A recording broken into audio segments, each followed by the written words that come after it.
Il y a des candidats là dehors. Quand on a volé le bébé de Vanessa Tchatchou,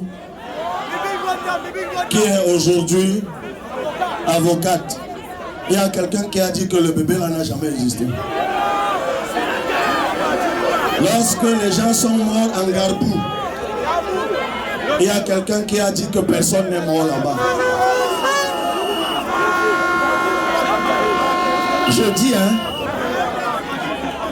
quelqu'un manque pendant 20 ans. Il démissionne 2 mois avant une élection présidentielle. Et vous le suivez, c'est que vous avez un problème. 25 ans de mensonges. Il y a un autre, 30 ans. Vous savez, je ne suis pas médecin, mais j'ai une petite idée de ce que c'est que le coma. Peut-être certains d'entre vous, dans vos familles, vous avez eu quelqu'un un jour dans le coma. La particularité de quelqu'un qui sort du coma, c'est que ses derniers souvenirs, ce sont les souvenirs, c'est ce qu'il a vu avant d'entrer dans le coma. Donc tout ce qui s'est passé pendant qu'il était dans le coma, il ne connaît pas, puisqu'il était dans le coma. Vous voyez des gens, ils parlaient du Cameroun dont ils parlaient il y a 25 ans. Pourtant, entre le moment où il est allé manger avec eux et le moment où il sort, plein de choses se sont passées. Hein. Lui-même a soutenu les choses là. Maintenant, il parle comme quelqu'un qui est sorti du coma. Donc, il a fait 25 ans de coma là-bas dans le gouvernement. Il a même oublié ce que lui-même disait. Hein. Maintenant, il vous dit non. Vraiment, c'est pas normal, ce pays n'a pas d'emploi. Il était ministre de l'emploi.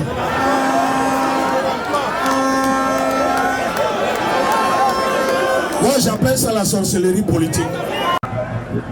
Bienvenue sur Women TV Talk Show et bientôt c'est Foti.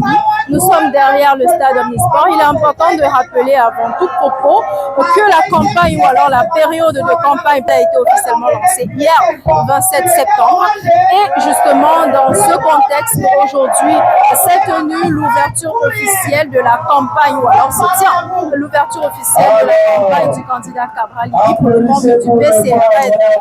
On est donc là en plein dedans. Vous aurez l'occasion tout à l'heure d'écouter le contenu de son message de campagne. En tout cas, nous, on vous laisse avec ce contenu. On nous a interdit le stade de la cité chic.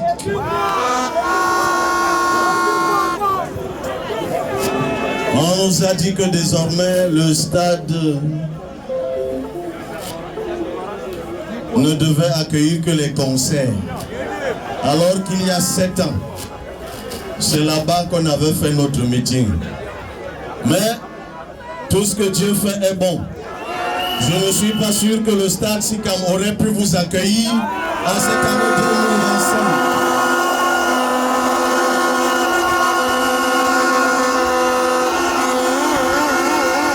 On nous a refusé le club comme tel. On nous a refusé le stade de Youpoué. On nous a interdit ici, on nous a refusé là-bas, et nous nous sommes imposés ici. Nous voici à Douala.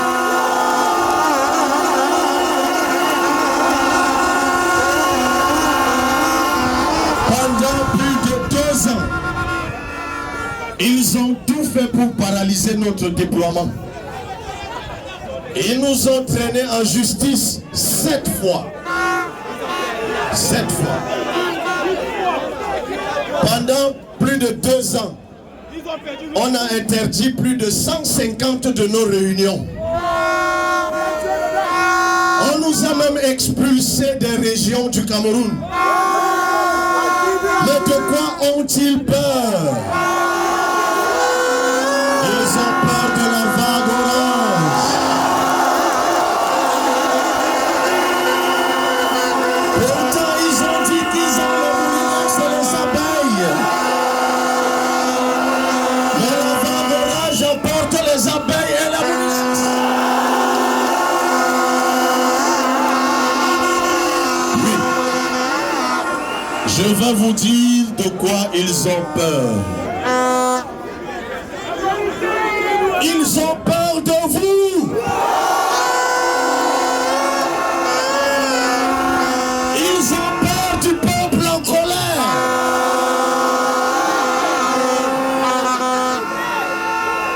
Ils ont peur de leur bilan totalement négatif et que personne ne peut défendre.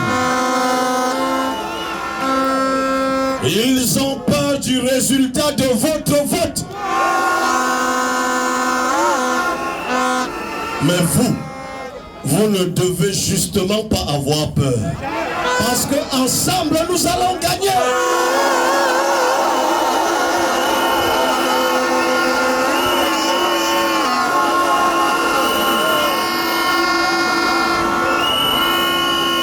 Mes frères, mes soeurs, dites-moi, chez nous en Afrique, quand on se réunit autour de la photo d'une personne en son absence, c'est pour les obsèques.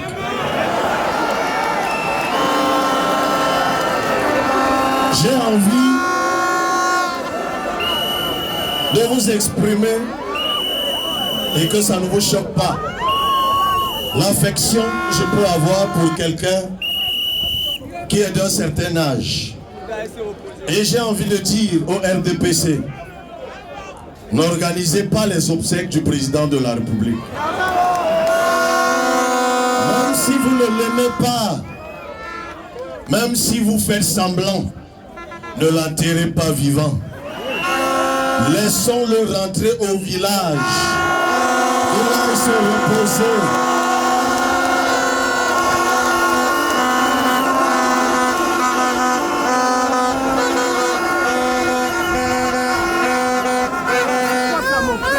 Avant d'entrer dans notre programme,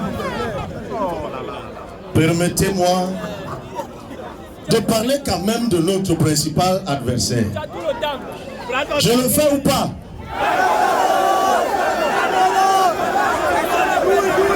Alors, moi je pense que ce n'est pas par hasard qu'ils ont choisi pour thème grandeur et espérance.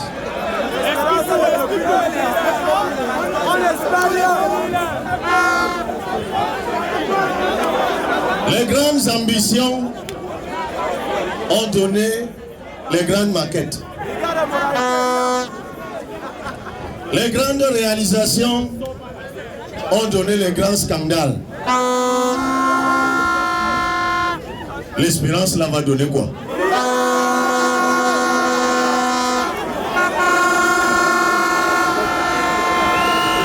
L'espérance là ne va rien donner. On ne peut pas promettre l'espérance. On ne peut pas promettre l'espérance à un peuple qu'on a plongé dans la misère. On ne peut pas promettre l'espérance à un peuple qu'on fait souffrir. Un peuple qui se déplace sur les routes que nous connaissons tous.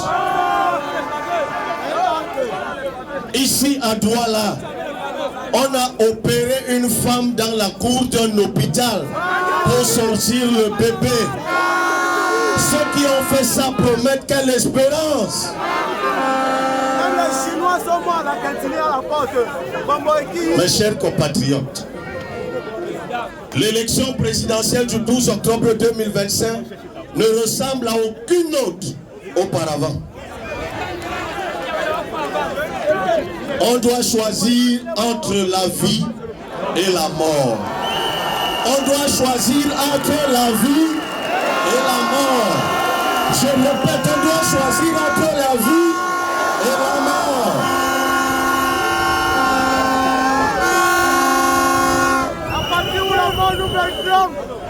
Mes chers compatriotes,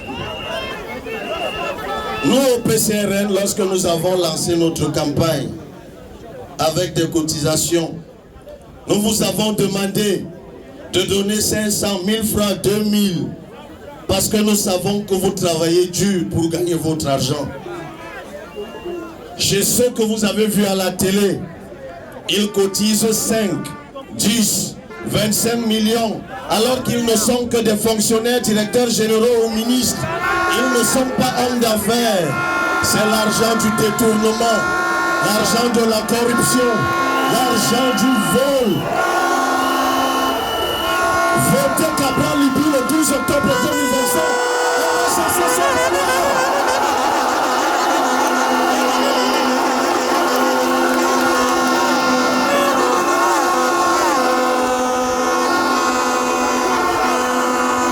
Lorsque nous levons les fonds, c'est pour surveiller le vote. Eux, lorsqu'ils lèvent les fonds, c'est pour acheter des cargaisons de sardines et de pain. Parce qu'ils disent que vous n'êtes que des mendiants, qu'ils ont appauvris et affamés. Et quand ils vont vous donner du pain et de la sardine, vous allez les laisser continuer à nous plonger dans l'abîme. Regardez notre pays, il n'a plus que l'ombre de lui-même. Est-ce qu'on peut laisser ça continuer?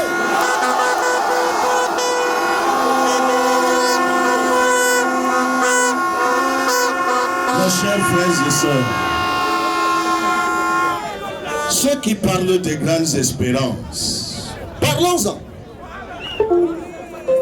Ils ont promis en 2014 qu'ils vont construire le premier tramway ici à Douala. Vous avez vu ça? En 2019, ils ont promis qu'ils allaient construire le premier hôtel Radisson Blu à Douala. Ils ont fait venir un sombre témoignage, enfin un sombre personnage ou un ténébreux personnage appelé Chinoako. Ils sont allés chasser les populations de Dikolo. Vous avez vu cet hôtel?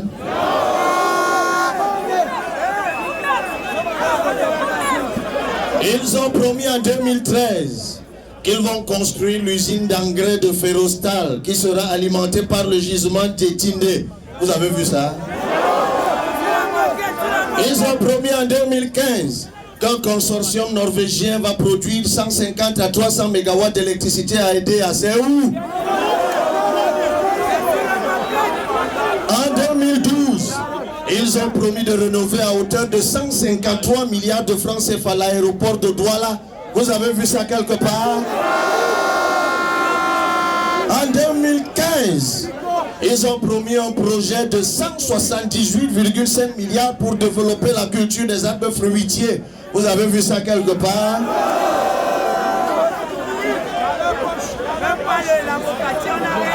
En 2015, ils ont promis d'industrialiser la filière manioc en y mettant 22 milliards de francs CFA. Vous avez vu ça quelque part? En 2017, ils ont promis d'investir 4 milliards de francs CFA pour produire et transformer 11 000 tonnes de maïs dans le Noun. Je sors de là. Vous avez vu ça quelque part? En 2014, ils ont promis de construire un aéroport international à Kribi. Vous avez vu le chantier là quelque part? En 2014, ils ont promis de construire l'extension du chemin de fer jusqu'au Tchad. C'est où? Et là, ils ont fait fort. En 2015, ils ont promis de construire une usine de montage de véhicules à Kribi. Vous avez vu ça où?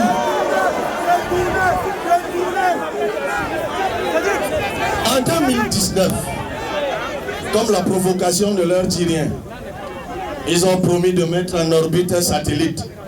Vous avez Internet?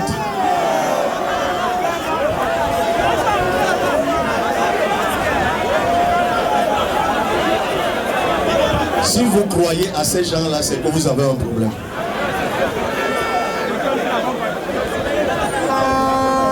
Mes chers compatriotes,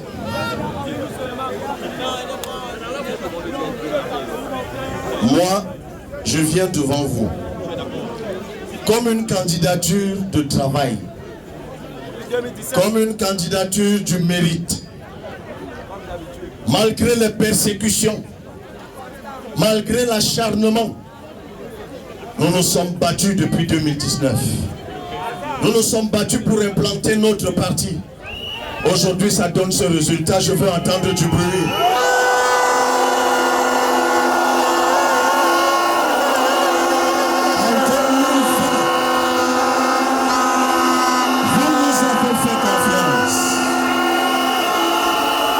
2020, vous nous avez fait confiance. Vous nous avez envoyés à l'Assemblée nationale. Nous n'y sommes que 5 sur 180. Nous avons placé notre mandat sous le signe de l'épuisement au travail. Lorsque les enseignants ont lancé le mouvement OTS, qui était à leur côté? Le PCRN. Lorsqu'on a détourné l'argent du Covid, qui était aux côtés des Camerounais à l'Assemblée nationale? Lorsqu'on a augmenté les prix du carburant, et là c'est un vol extraordinaire. Parce que cette augmentation du prix du carburant dépend de l'achat du carburant à l'étranger. Et lorsqu'on sait qu'entre-temps il y a eu le scandale de Glencore, je vais en parler tout à l'heure, où ils surfacturaient l'achat du carburant à l'étranger, on a recalculé le prix du carburant sur une base d'achat qui était elle-même faussée. Quelle méchanceté! Qui était aux côtés des Camerounais à ce moment-là? Lorsqu'ils ont signé un contrat minier frauduleux à Kribi, qui était à vos côtés. Nous sommes une candidature de travail. Nous sommes une candidature de travail. Qui a publié un ouvrage idéologique en 2021? C'est pas nous. Qui a publié un projet de société en 2024? C'est pas nous. Je viens vous dire la vérité. Je vais vous dire des choses claires et concrètes. Retenez bien ceci. Nous allons gagner le 12 octobre 2025.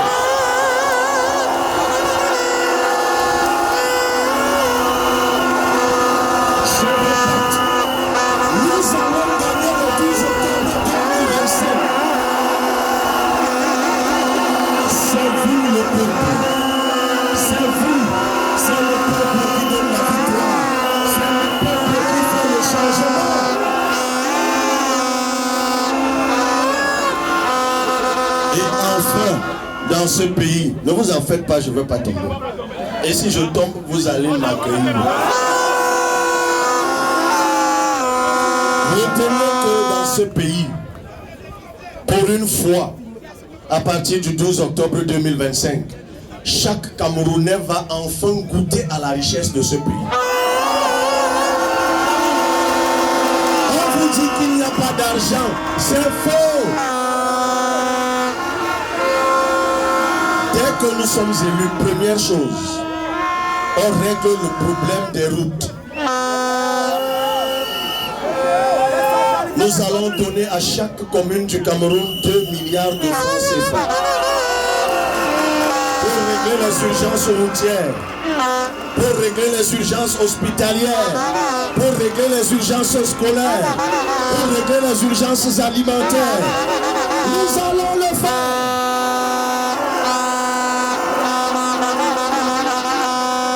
Nous allons digitaliser l'appareil d'État.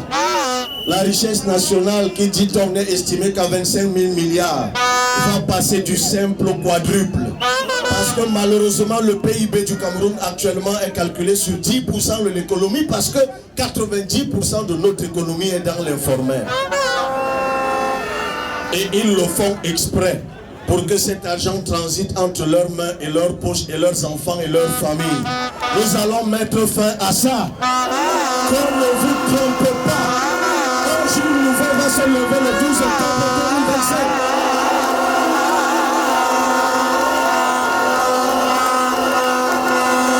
Oui. Dans ce pays, dès l'an prochain, nous allons donner un chèque scolarité à chaque élève de 10 000 francs. Nous allons donner un chèque études à chaque étudiant de 25 000 francs. Je vous dis que c'est possible. Je suis ici à Douala, capitale économique. Je vais dire des choses qui peuvent paraître techniques, mais ouvrez grandement l'oreille. Pour une fois dans ce pays, il faut que l'entreprise crée de la richesse, crée de l'emploi. Et pour cela, il faut arrêter d'étouffer les entreprises pour qu'elles puissent vous recruter, chers jeunes. Il faut baisser les impôts. Il faut baisser les impôts. L'impôt sur les sociétés dans ce pays va passer de 28% pour les entreprises qui sont en dessous d'un chiffre d'affaires en dessous de 50 millions. Ah non, de 50 millions à 3 milliards. Mais également les entreprises qui sont au-dessus de 3 milliards de chiffre d'affaires qui payent 33% d'impôts sur les sociétés. Nous allons ramener tout cela à 20% dans cette nation. Parce que nous allons créer de la richesse. Ceux d'entre vous qui venez de l'arrière-pays, vous savez que le Cameroun, c'est 7,2 millions d'hectares de terres arables.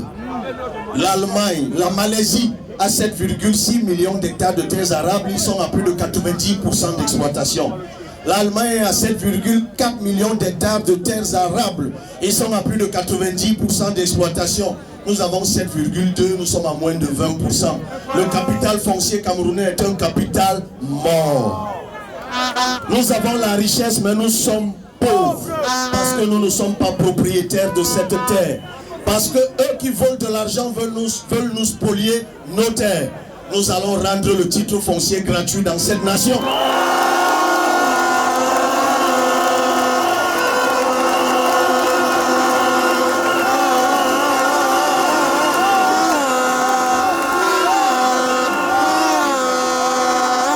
Nous allons dans ce pays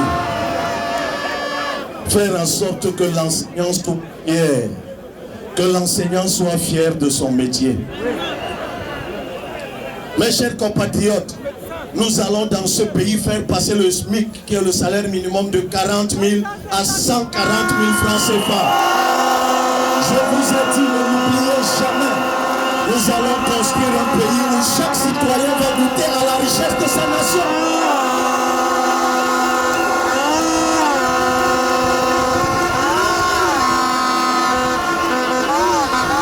Mes chers compatriotes, nous allons industrialiser ce pays. Les jeunes diplômés, les jeunes diplômés. Quant à vous, chers jeunes, vous êtes en quête d'emploi.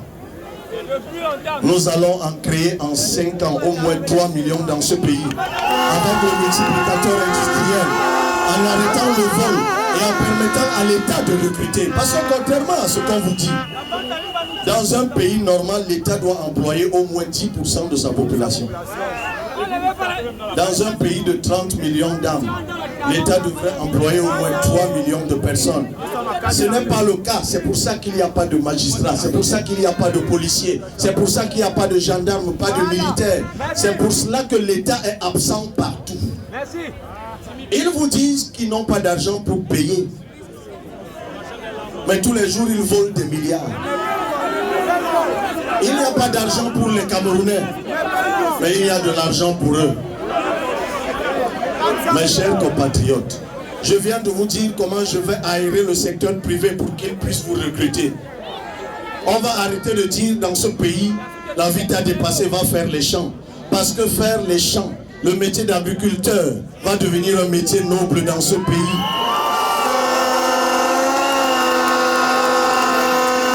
Je vais vous parler de quelque chose qui vous touche au quotidien. J'ai dit l'autre jour que nous allons construire 2 millions de logements en 5 ans. Les gens ont dit c'est impossible. L'Algérie a construit 10 millions de logements en 5 ans.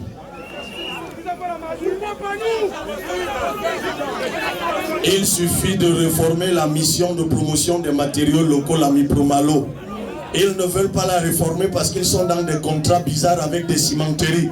Cette situation va changer. Mais encore plus près de vous,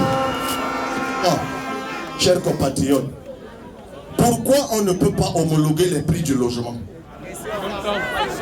Quand on dit qu'un État protège ses citoyens, moi je vous dis que nous allons légiférer dessus. Nous dirons que dans ce pays, on ne paye pas plus de 3 mois d'avance de loyer. Ce sera dans la loi.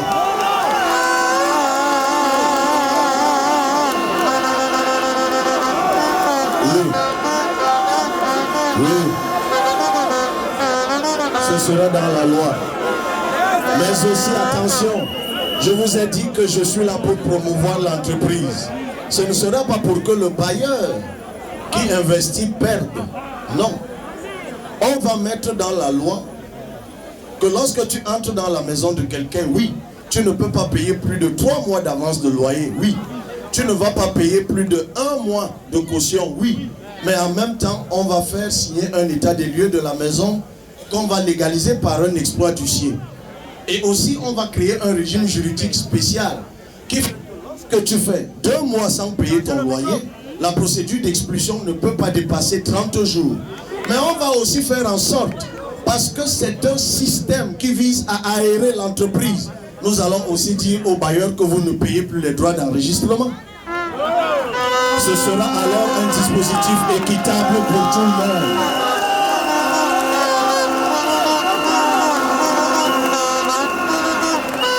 Voyez-vous, je suis devant vous avec un discours de vérité et un discours d'amour. Si tu n'aimes pas les gens, tu ne peux pas les diriger. Dites-moi, comment une entreprise qui nous a volé le pétrole, notre pétrole, pendant 10 ans, Glencore, a été condamnée à nous payer 10 700 milliards. 10 700 milliards. Je rappelle que le budget du Cameroun, c'est un peu moins de 8 000 milliards. Ça fait plus d'1 an qu'ils doivent nous payer cet argent. Pourquoi ils ne nous le payent pas? Parce que les hauts fonctionnaires sont allés se faire soudoyer par derrière et bloquent le recouvrement de cet argent. Le 12 octobre 2025, renvoyons ces voleurs au quartier.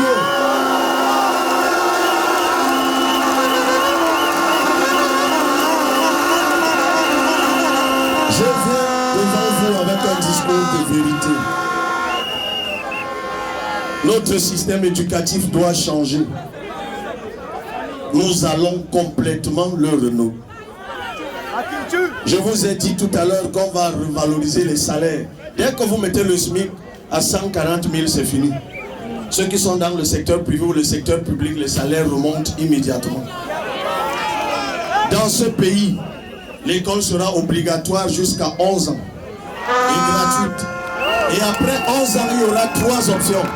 L'option de l'apprentissage pour aller apprendre un métier, puis la voie technique, puis la voie générale. Parce que nous voulons industrialiser le Cameroun. Il faut que nous cessions d'avoir un système éducatif où les gens sont bons à rien alors que la tête est remplie. Il faut changer ça. Nous allons revoir le temps de l'école.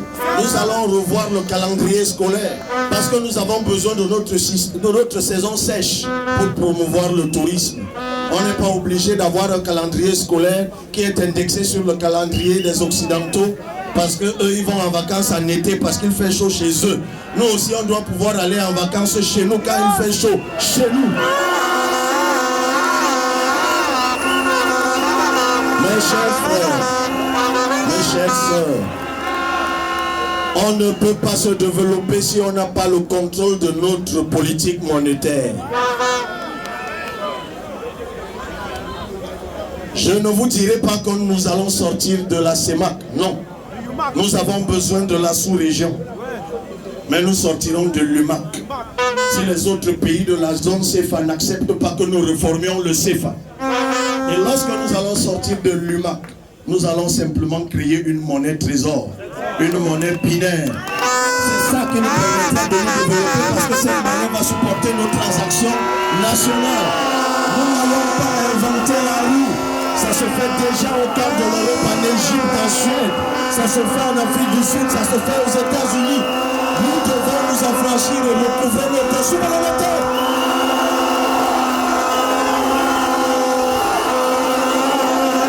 Mes chers frères et sœurs, l'urgence de l'urgence, c'est de mettre un terme à la crise anglophone. Parce que tout ce que je dis là, c'est bien beau. Mais si on a une partie du pays en guerre, comment on va l'appliquer? Même s'il faut que j'aille habiter Bamenda et Boya pour discuter avec mes frères et sœurs anglophones, j'irai habiter là-bas. Et nous trouverons une solution. je vais être honnête avec vous. Je vais être honnête avec vous. Personne n'a de solution miracle à une guerre. Personne. Mais toutes les guerres du monde finissent par des accords de paix. On a eu un premier grand dialogue national. S'il faut qu'on en organise un deuxième, un troisième, un quatrième, même si c'est avec d'autres acteurs, nous allons le faire. Le seul vrai problème, c'est que tant que ceux qui sont là et qui ont créé cette crise sont au pouvoir, il n'y aura pas de paix. Parce qu'ils n'ont pas le sens du dialogue. Ils ne sont pas habités par l'amour de leurs concitoyens. Et c'est par là, chers frères et sœurs, que je vais finir mon propos. Je vais vous appeler à l'indignation. Nous sommes en campagne. Nous sommes en train d'applaudir. Nous sommes en train de crier victoire. Mais ce n'est pas un jeu. Dans ce pays, comment pouvons-nous continuer avec des gens qui nous plongent dans le noir chaque soir?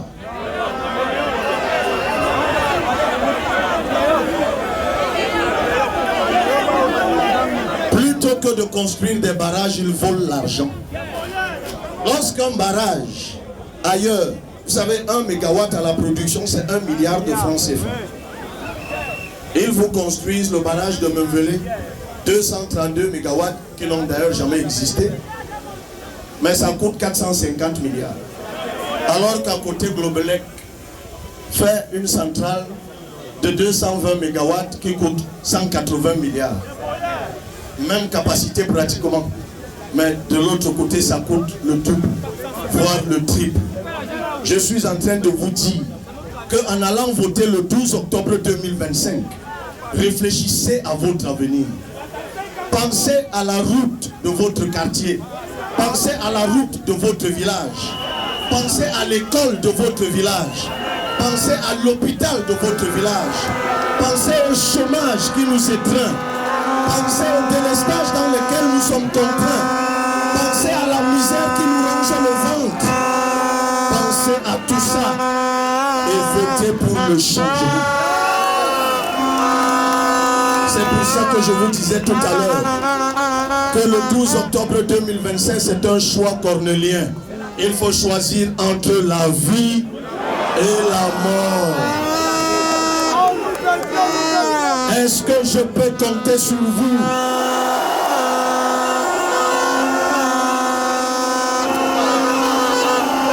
Je sais que beaucoup d'entre vous sont enseignants. DJ, on va chanter cette chanson tout à l'heure, ne vous en faites pas. Beaucoup d'entre vous sont enseignants. De vous à moi, quel pays sérieux au monde néglige l'enseignant? Ceux qui nous ont formés, ceux qui forment nos enfants, quel est le pays au monde qui les néglige? Chers enseignants, je vous dis ceci. Plus jamais dans ce pays, on aura un enseignant qui sort de l'école et qui n'a pas son salaire. On aura un statut de l'enseignant dans ce pays. Un statut qui va lui octroyer des primes d'éloignement. Lorsqu'il est contraint d'aller travailler dans une zone enclavée, on va lui donner une prime pour ça. Pour le motiver, on va lui donner un profil de carrière. Il saura que si je travaille bien pendant 5 ans ou 10 ans, je serai nommé surveillant général, puis censeur, puis proviseur. Parce que nous tous, on a envie d'évoluer dans la vie. Vous savez pourquoi la corruption est difficile à éradiquer dans ce système? Parce qu'il y a le doute sur l'avenir. Il y a des gens qui volent l'argent public, parfois simplement pour inscrire leurs enfants dans de bonnes écoles. Pourquoi? Parce que l'école publique a failli. Voici la rentrée. Mettez-vous au bord de la route quand les enfants sortent de l'école. Si vous voyez un enfant, le sac déchiré, les habits déchirés, la tête, la craie de la tête aux pieds, c'est qu'il sort de l'école publique. Mais si vous voyez un enfant tout propre, le sac bien au dos, la gourde bien juchée, c'est qu'il sort de l'école privée. C'est pour ça que ces écoles ont même des noms mignons. Les mimosas. les fleurettes, les coccinelles. De l'autre côté, c'est Rebarbatif. École publique, groupe 1A.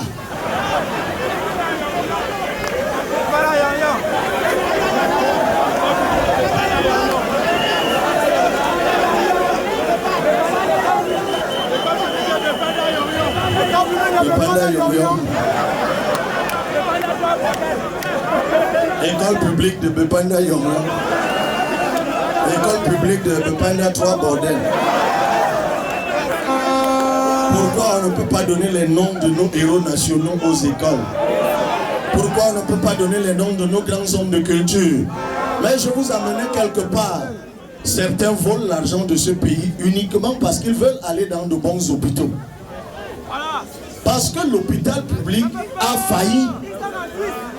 En fait, on ne le dit pas souvent. L'un des remèdes de la corruption, c'est l'amélioration du service public. Parce que en fait, lorsque l'État protège quelqu'un, lorsque le citoyen se sent aux petits soins entre les mains de l'État, il respecte la chose publique. Parce qu'il sait que c'est cette chose qui le met aux petits soins. Mais lorsque l'État a disparu, votre maison brûle, vous savez que les sapeurs ne viendront pas. Vous tombez malade, vous savez que le médecin ne viendra pas. Vous cherchez un emploi, vous faites un concours, vous savez que si vous n'avez pas quelqu'un, vous ne réussirez pas. C'est pour cela que la corruption ne finit pas.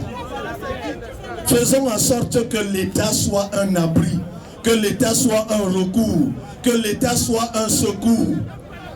Mettons en place l'État qui protège, l'État qui protège, l'État qui protège et qui libère les énergies.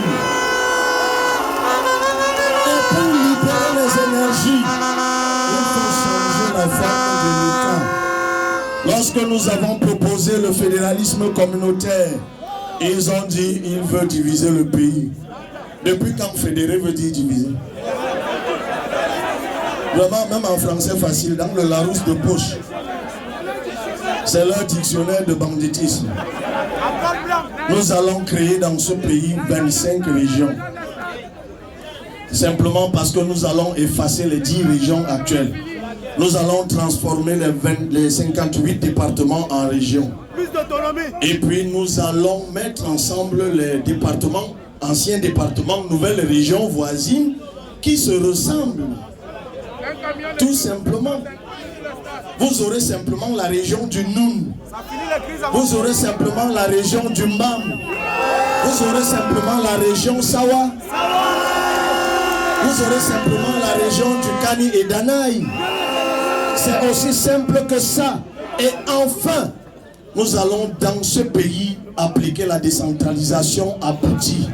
En donnant les moyens aux régions de nous prendre en charge, de se prendre en charge et de se développer. Qui a dit que c'est un fonctionnaire à Yaoundé qui doit savoir là où nous voulons faire la route, là où nous voulons faire une école? Mais plus grave, mes frères et sœurs, savez-vous pourquoi dans un pays comme les États-Unis, un époux et son épouse peuvent être présidents, un père et son fils peuvent être présidents? Parce que là-bas, les gens s'en foutent. Si vous vivez au Texas, vous savez que votre vie au quotidien est gérée par le Texas, par le gouverneur du Texas.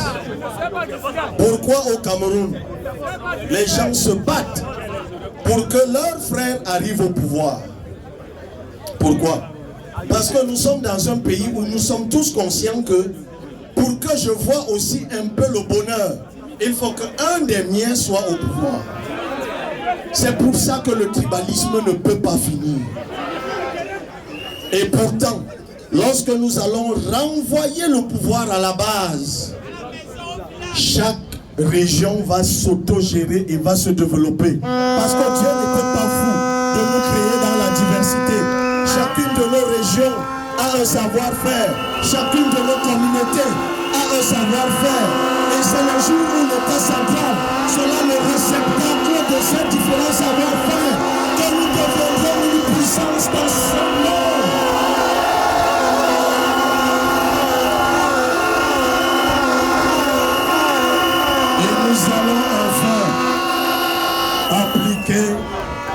l'intégration nationale. Attendez. Nous connaissons. Ils chantent tous les jours unité, unité. Ils nous perdent du temps. Nous savons que dans ce pays, nous cohabitons parce que nous ne nous connaissons pas. Est-ce que c'est moi qui ai créé les noms de rejet? Bosniaque. Quand on dit un Bosniaque, un quoi? Un Belobolobo, un Gadamayo. Tout ça, c'est pour instiller la division. Vous savez pourquoi? Parce que nous ne nous connaissons pas. On a créé des stigmatisations. Les Bassas sont sorciers. Les Bamileke sont bandits. Les Bamoun ont deux têtes. Les Peuls sont hypocrites. Les Sawa sont vantards. Les Bétis aiment... Non, les Étoiles mangent le savon. Les Bétis aiment le vin. Je dis ça, je vous vois rire. Mais la vérité, c'est que tout ça est rampant dans la société parce qu'il n'y a pas de culture d'intégration nationale. En fait, nous ne nous connaissons pas. Pourtant, nous sommes un pays de diversité. Nous sommes l'Afrique en miniature. C'est pour ça qu'il faut qu'il y ait à l'école une matière intitulée Connaissance des ethnies et des communautés du Cameroun. Le jour où chacun d'entre nous aura en lui une part de la différence de l'autre, nous deviendrons un pays intégré. Parce que nous nous connaîtrons. Et ce pays, ce jour-là, deviendra une puissance. Mes chers frères et sœurs, je n'insulte pas les autres, mais je sais que nous sommes prêts. Nous sommes prêts à prendre ce pays en main. Nous sommes prêts pour diriger ce pays. Nous avons le projet le plus abouti. Nous avons les propositions les plus réalistes. Qu'est-ce qu'il faut encore? Moi, je vous dis et je le redis. Pensez à votre souffrance le 12 octobre. Pensez à votre misère le 12 octobre. Mon frère, dans un État qui protège, et je le dis aujourd'hui, chaque Camerounais aura sa CNI et gratuitement.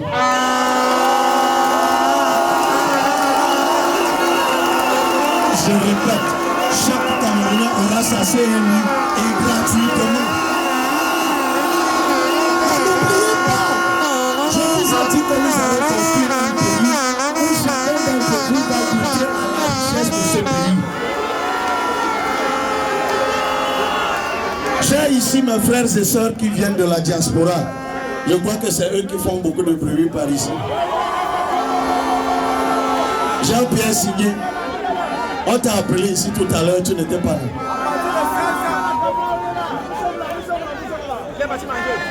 Je dis, hein, on dit que nous sommes 30 millions actuellement. Et que le nombre de Camerounais établis à l'étranger est d'environ 7 millions. Ça veut dire que le nombre de Camerounais qui est à l'étranger représente environ le quart de notre population.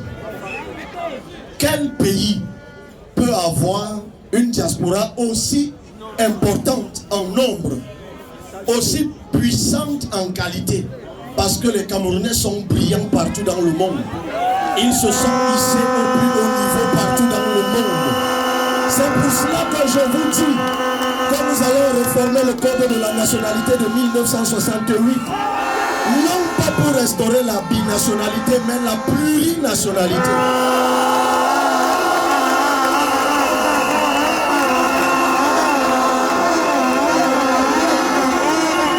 Mais dites-moi, bon sang, pourquoi nos ambassades ne sont pas des postes avancés pour le rayonnement de notre diaspora? Pourquoi nous ne créons pas une banque internationale comme tous les autres pays normaux pour que notre argent aide nos frères à l'étranger à créer de la richesse qu'ils vont renvoyer dans leur pays par la même banque? Est-ce que c'est la magie? Non. Ce pays doit changer le 12 octobre 2025. Le bulletin de vote a cette couleur. C'est quelle couleur? C'est quelle couleur? C'est quelle couleur? La vague orange qui s'est levée à Kribi, qui a déferlé jusqu'à Kousseri, Ils ont dit Cabral Libi n'est plus rien. C'est ça là. Les jaloux et les méchants, ils ont créé le mensonge. Qu'est-ce qu'on n'a pas inventé sur moi? Moi, je vais vous dire donc ceci. Je vous ai parlé de bilan tout à l'heure. C'est quoi le bilan de ce message de campagne? Eh bien, vous pouvez écouter autour de nous tellement de cris de joie, tellement de personnes qui sont heureuses d'écouter justement ce monsieur qui leur promet de belles choses, qui leur promet un changement réel. On ne sait pas s'ils sont convaincus, en tout cas on en a l'impression. Mais vous en commentaire, dites-nous juste ce que vous pensez du candidat Cabral Libi. Écoutez encore.